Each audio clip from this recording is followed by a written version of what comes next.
রথ, আর আজকে মার সাথে আমি রথে তো আজকে যাবই।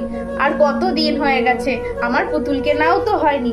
এবার রথে গিয়ে আমি একটা খুব সুন্দর লাল টুকটুকে বউ কিনবো।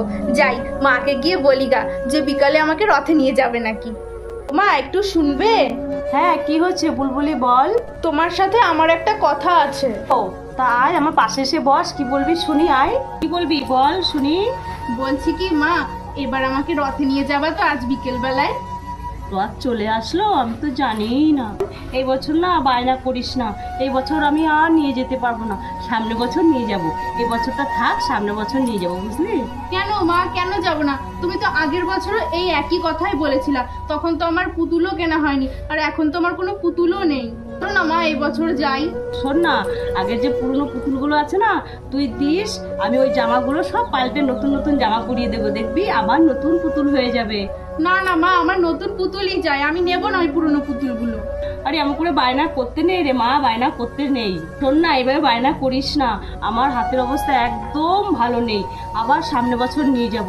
আর পুরনো পুতুলগুলো আছে তো, আমাকে দিবি, আমি জামা কাপড় সব নতুন করে দেব, আমি সব সুন্দর সুন্দর জামা পরিয়ে দেব, দেখবি তোর পুতুলগুলো আবার নতুন হয়ে গেছে। আচ্ছা ঠিক আছে। বুলবুলি, এই দেখ আমি মেলায় গিয়ে কি সুন্দর একটা পুতুল কিনেছি। বাবা, তোর পুতুলটা কি সুন্দর রে, কত সুন্দর লাগছে। তুই মেলায় যাসনি? তুই পুতুল কিনিসনি? আমি না রে, মা আমাকে বলেছে সামনে বছর পুতুল কিনে দেবে, আর আমার পুরনো যে পুতুলগুলো ছিল ওইগুলোকে নতুন জামা কাপড় কিনে দেবে বলেছে, না হলে বলেছে আমাকে বানিয়ে দেবে। কিন্তু আমার এই বছরে যাওয়া হবে না রে। ও ঠিক আছে, তাহলে আমি গেলাম। হ্যাঁ, আমি পুতুলটার সাথে খেলবো। হুম ঠিক আছে। বুলবুলির মা, কোথায় গেলা গো তুমি? কি হয়েছে গো দিদি বলো। ও আমি তো মেলায় গেছিলাম। ও আচ্ছা, তোমরা মেলায় ঘুরে চলে এসেছো, খুব ভালো করেছো। হ্যাঁ, এই নাও ধরো, বুলবুলিরে দিবা, তুমিও খাবা। মেলায় গেছিলাম আমি, এ নাও তোমাদের জন্য পাপড় আনছি। ঠিক আছে ঠিক আছে, তো ঘরে এসে বসো, বুলবুলির সাথে কথা বলো। আসো আসো দিদি আসো। না না, আবার হলো টুকটুকির বাড়িতে যাইতে হইবে, ওদেরও হলো পাপড় দিতে হইব। আমি কেমন আসি কেমন? কিরে মনা, রাগ করে বসে আছিস?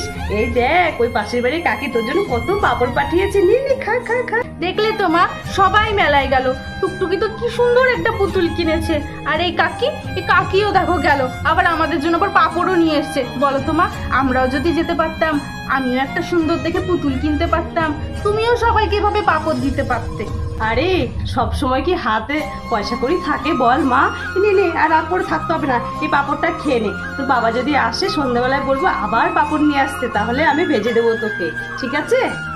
ঠিক আছে, আমি কিন্তু একটাই খাবো, আবার বাবাকে বলবা আমার জন্য বেলুনও আনতে।